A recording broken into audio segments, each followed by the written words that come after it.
عرض کرتا ہے حضور میں روز جنگل میں لکڑیاں کاٹنے جاتا ہوں، وہ 3 نوجوان بیٹھ کے شراب پیتے ہیں، میں نے ان کو بڑا منع کیا۔ قرآن کریم سنایا ہے یا ایھا الذین آمنوا انما الخمر والمیسر والانصاب والازلام رجس من عمل الشیطان۔ ٹھیک ہے نہیں باز آتے، حدیث بھی سنائی ہے نہیں باز آتے۔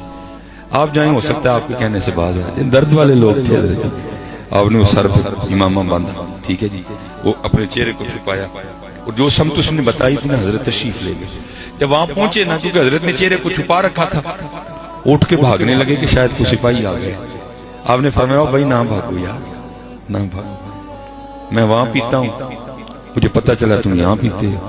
میں نے کہا اکیلے پینے میں کیا لطف ہے، چلو ذرا محفل میں پیئیں گے تو مزہ آئے گا۔ چلے بھائی بات تو نیت کی ہے نا، نیت المؤمن خیر من عملی۔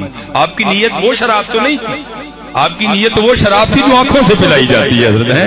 1000 جام تصدق 1000 میں خانے، 1000 جام تصدق 1000 میں خانے، نگاہ یار کی مستی شراب کیا جانے۔